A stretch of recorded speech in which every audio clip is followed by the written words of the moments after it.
Good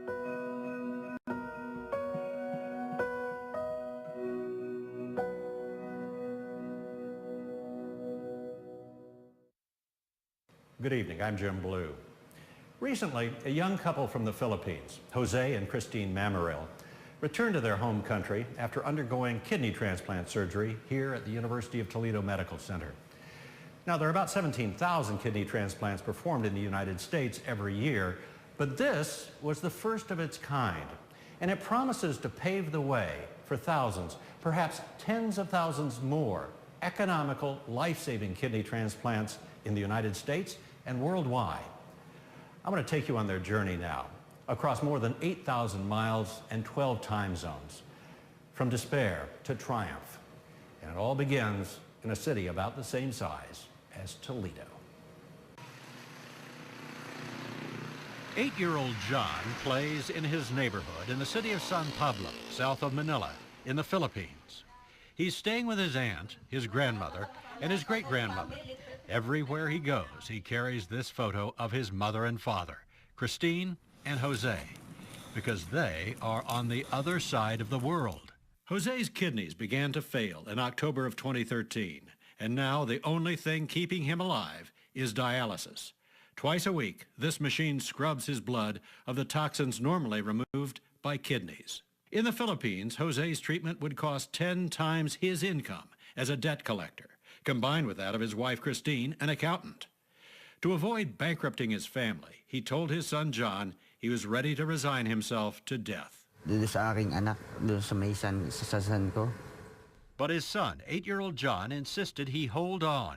Sa magandang oportunidad nilang ginawa para madugtungan ng buhay ko.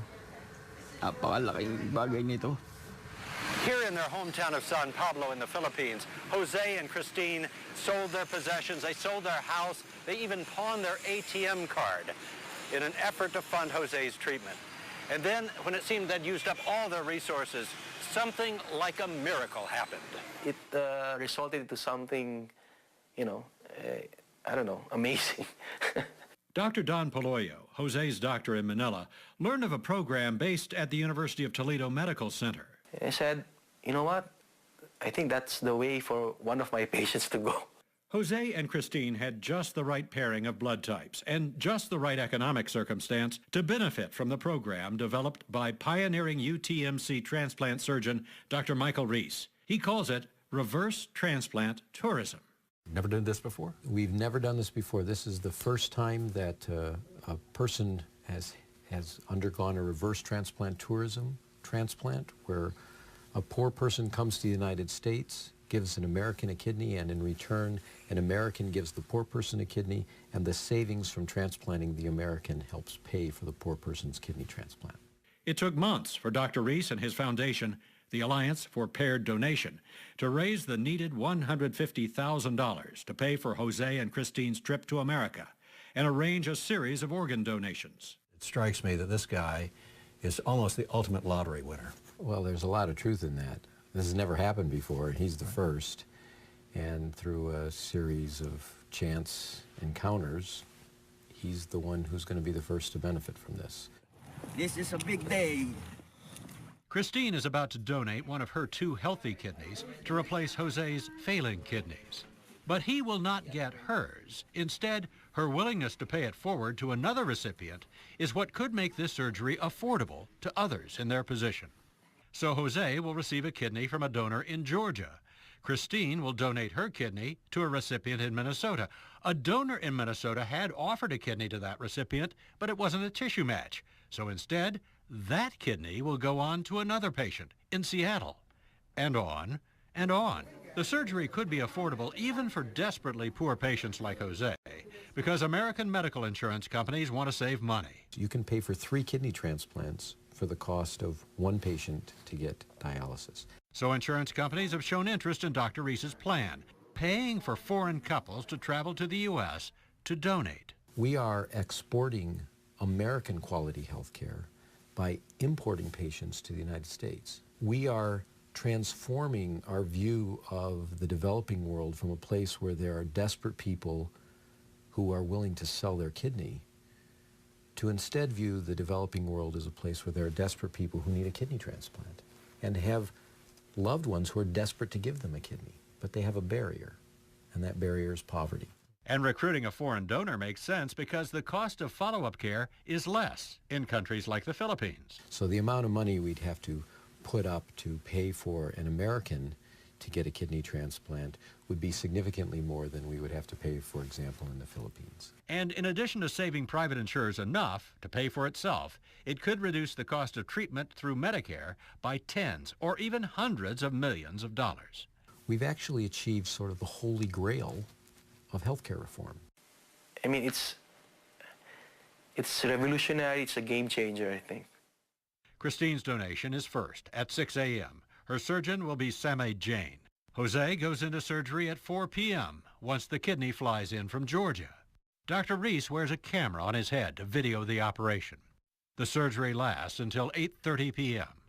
The next morning, Jose is given the chance to talk by phone with his donor in Georgia. Thank you. You gave me life. Thank you. Oh, you're very welcome. You're very welcome. I'm glad I was able to do that. Back at an internet shop in San Pablo, I help connect John with his mom in Toledo. Christine shows off the scar from her donation surgery. Miss you, miss you, miss you. Mwah, mwah, mwah. Mwah, mwah, mwah. Love you, miss you. And an 8-year-old gets the best news ever. His mom and dad can come home healthy.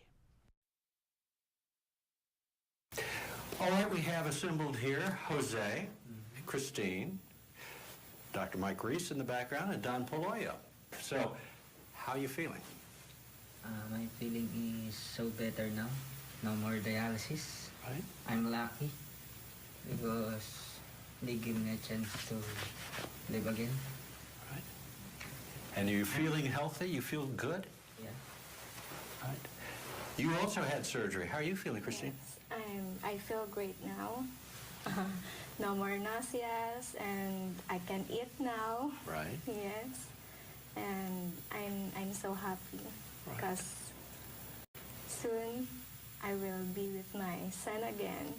I'm blessed that I met Dr. Reese, you, Dr. Jane, Susan Reese, and all the Filipino who help us here. And I feel sad too because I'm going to miss this place. I'm going to miss the people here. I'm going to miss all of you. Well, we will miss you too. But we're glad that you're healthy and you're able to go back and be with your son. Mike, how they doing from a medical perspective?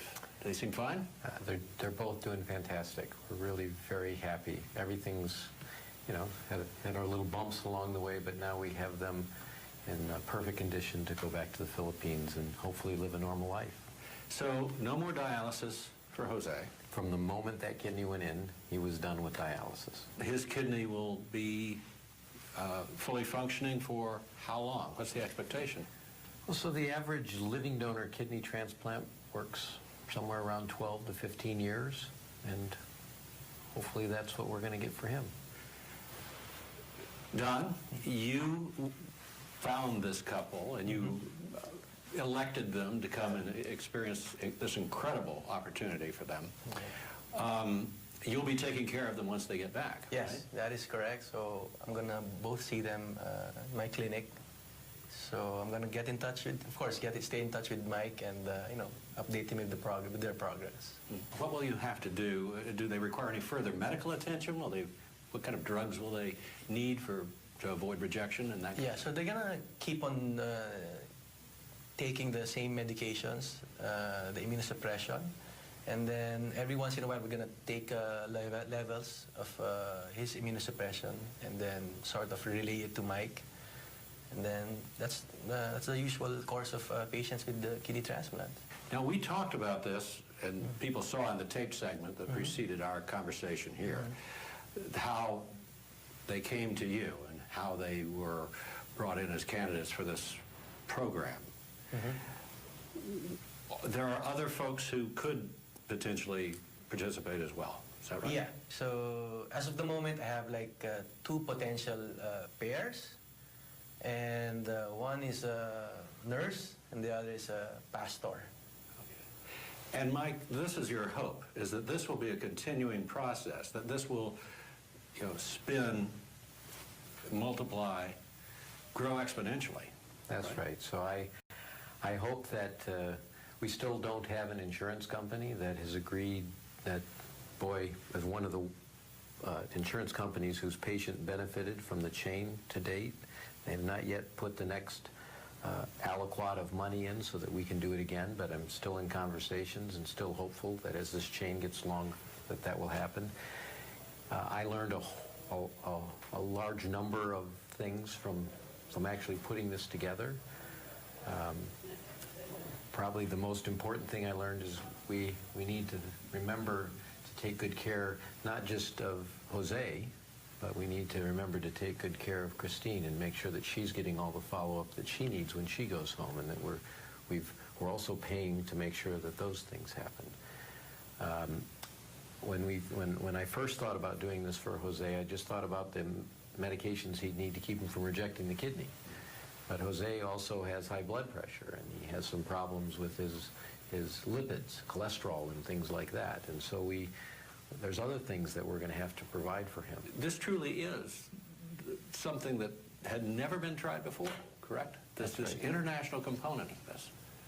Yeah, this idea that we could use kidney exchange to overcome poverty is a very hard idea to get your head around. It seems kind of crazy that the U.S. government should make an investment to help people who aren't U.S. citizens receive a very expensive medical therapy, a kidney transplant, because if they're willing to do that, they will help Americans and they will reduce the cost of health care in the United States.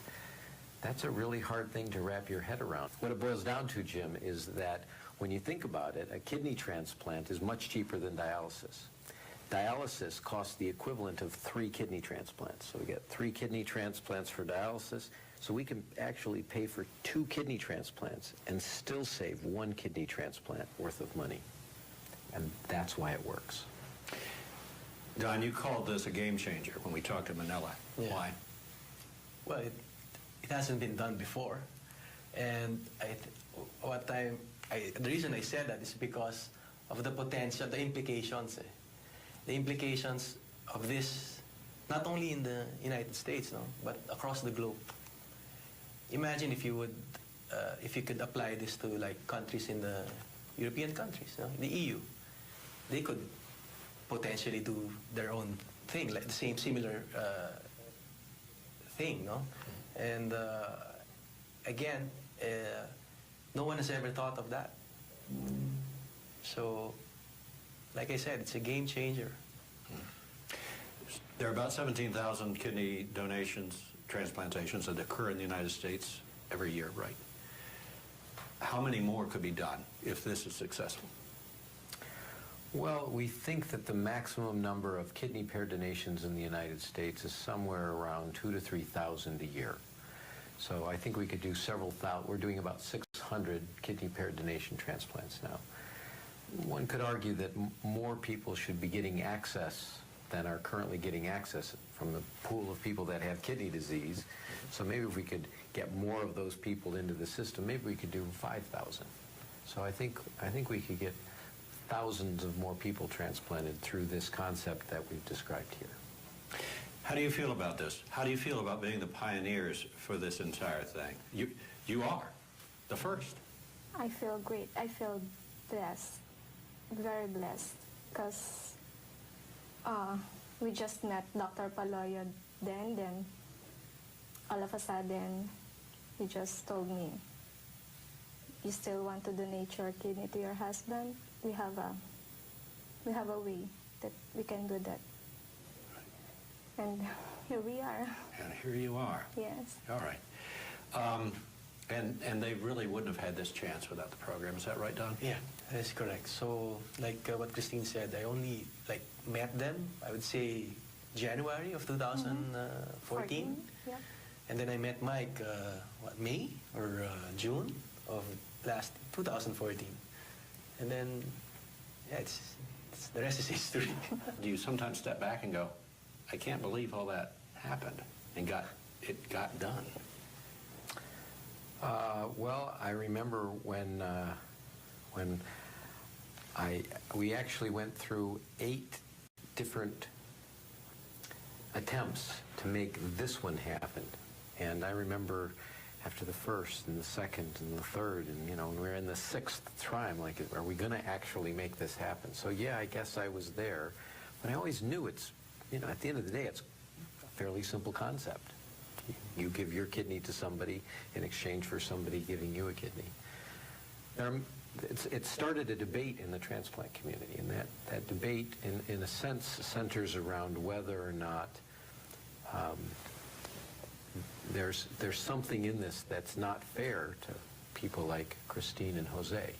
Are they somehow being coerced that this is something that they wouldn't choose to do? And so it really makes me excited to hear her say, this is, if I put words into her mouth, this is something I desperately wanted to do. I desperately wanted to give my husband a kidney, but I couldn't. And Dr. Paloyo came in, and suddenly I could. And I think if I could help some of my colleagues see that this isn't just about trying to get Americans transplanted. It's not just about trying to save money in the U.S. healthcare system. It is about those things. I want everybody to win. But most of all, we wouldn't just create, I told you we maybe could create 3,000 to 5,000 kidney transplants in the United States. That's for Americans. We can, at the same time, we could be transplanting 3,000 to 5,000 people like Christine and Jose. Maybe get 6,000 to 10,000 kidney transplants done that we're not currently doing. And when you think about that in relation to the fact that we do 17,000 total transplants in the United States a year right now, it's a very big number. Okay. It is still a hard concept for a lot of us. So what I want to do is we're going to take a break here, and we're going to do a little play acting with, well, some kidneys or tennis balls to show how this process works at the first stage, the paired donation, and then we'll go through and see how it works in a fashion for this international program of reverse transplant tourism, which is an interesting term that you came up with. Okay. We'll be right back, and we're going to explain how paired donation works, and then beyond.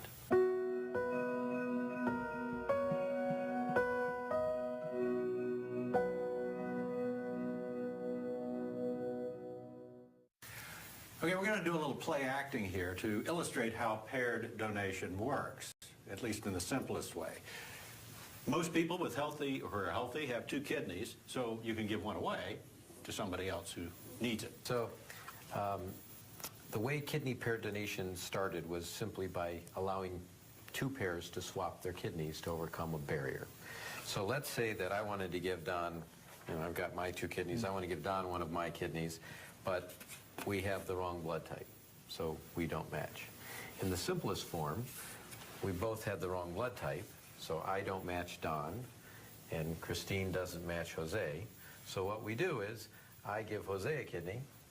And I will give mine to Dr. Palayo. That's right. So simple 2-way swap. Simple. But it turns out that in the year 2000, a second barrier was figured out by some guys at Johns Hopkins and in Boston, where we could overcome having the wrong tissue matches. Okay? So in this case, what would happen is I have the wrong blood type, Christine has the wrong tissue match, but turns out that I match Jose and can give him a kidney, and Christine. I match with Dr. Palayo. That's right. Right. 2 transplants instead of no transplants. That's right. We had blood type, we have tissue type, but what we believe now is that we can overcome a new barrier. Which is poverty. Poverty. That's right. All right, so to illustrate that, all right, Andy Torres has been gracious enough to come in here and help us illustrate this. Come on in, Andy. Andy, by the way, made this all happen in so many ways by hosting Christine and Jose while they were here. Yes, and very glad to do it. Andy's going to play the role of an altruistic donor from Georgia, right? That's right. So that's the kidney you're going to give, which goes to... So maybe, Jim, we could have you come I'll stand get out of the over way. here. Okay, so basically, now it's going to get a little more complicated. Now, when we looked at the person who wanted to donate that kidney who lived down in Georgia, it turned out we couldn't match their kidney to anybody in our pool. So instead, we brought in Jose and Christine. They had the barrier that finances were stopping their transplant. And because of that, they didn't have the immunological issues. So Jose didn't have a bunch of antibodies. They didn't have the wrong blood type, and that made them as a couple easy to match. Actually, Christine could have given, if they had the finances, she could have given a kidney to Jose. So what we did is we took this kidney in the United States that we couldn't use, and we had our Georgia donor donate a kidney to Jose.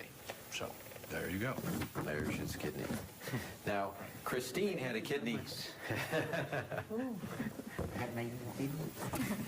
Christine had a kidney that she wanted to give Jose, but the financial barrier stopped her from doing that. The next pair lived in Minnesota, and our barrier actually was that as the donor, I wanted to give somebody that I cared about a kidney, but we didn't match from a tissue perspective. And so we had Christine give the equivalent of Don in Minnesota a kidney. Here's my kidney. That left now the kidney that I wanted to give, I couldn't give. And so this kidney has now been given to somebody in Seattle. Right. That's Jim. And they have a loved one who wanted to give them a kidney, who's going to, on May 9th, they're going to give their kidney, and somebody else is going to give a kidney. We're going to get 4 more kidney transplants done. And then we'll have somebody else that we call a bridge donor who will continue to pay it forward in the future. Okay, I've lost track. How many are we talking about? When we get done with March 9th, I think we'll be at 7 transplants, but we'll have another person who wished to give their kidney but didn't match, who's planning, and I think we have 3 more planned. That'd be 10. That's fantastic. And in the process of bringing Jose and Christine to the United States, we've facilitated some of that. All of that, because remember, the first kidney we couldn't use. And so we took a kidney because it had blood type A. We gave it to somebody who was an easy to match blood type A. All of our blood type A's are really hard to match, and that person didn't match them. But he did match Jose, and because Jose's donor had the universal donor, which is blood type O, off the chain could go. Okay. So now, as you recruit candidates, the ideal pairs are people exactly like Jose and Christine. So she can give to anybody and he can receive from anybody. And that's what made them very special. And Don, in finding these next 2, they have characteristics that have those same characteristics, where the person who needs the kidney is easy to match, and the person who wants to give the kidney is somebody who can give to lots of people. And the financial impact? Well, every kidney transplant saves something like $300,000. So 1,000 times 300,000 is $300 million. $300 million a year. Somebody should be interested in that, wouldn't you think? I hope so. Okay.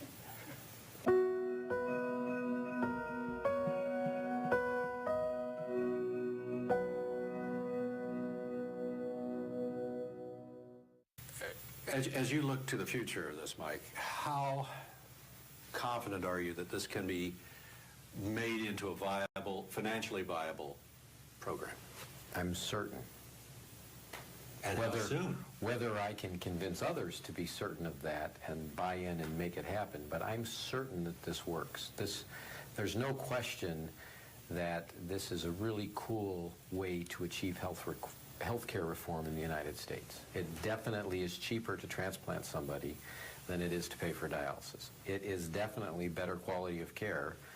I don't know if you remember what he looked like when we had him on the dialysis machine, but he looks pink and not gray now. Kidney transplantation is better than dialysis. And the third tenet of healthcare reform is access to care. Well, we are certainly giving not only Americans access to care, but now we're giving people who would not have had access to care because of financial things. So it's actually achieved all 3 of the things: cost, quality, and access. And That's really hard to achieve. Don, do you think that, how many people, and you don't have to give a new number, but I mean, dozens, hundreds, thousands of people, perhaps just in the Philippines? Needing transplant? Yeah. So we get, I would say, 10, 12,000 kidney patients needing transplants a year. So that's our like a national incidence of end-stage renal disease. So a good, I would say 200, 300 only get transplanted a year also. So you can just imagine the disparity or the difference between those needing transplants and those getting transplants. And so you're ready to go back. You'll leave Thursday, right? I miss a lot. You'll miss a lot here, but you have so much to go back to, right? And what's the first thing you'll do when you get back? I'll go back to work. Find a job. And of course, hug your son.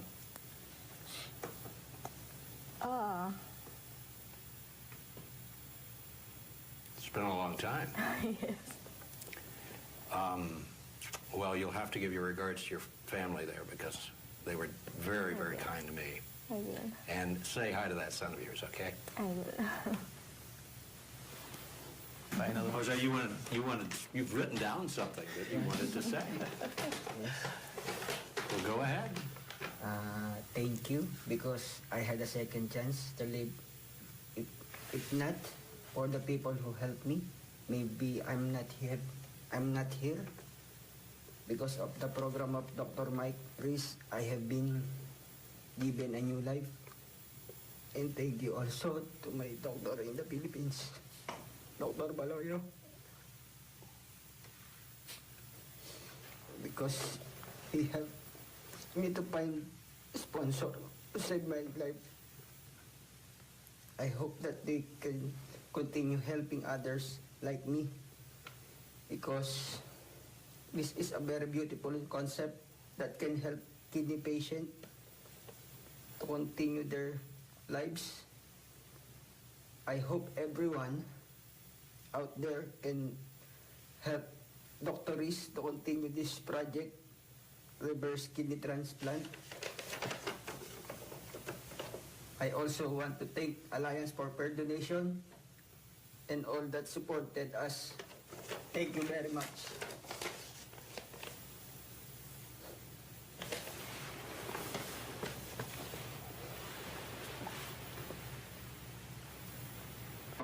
Without him, I'm not here.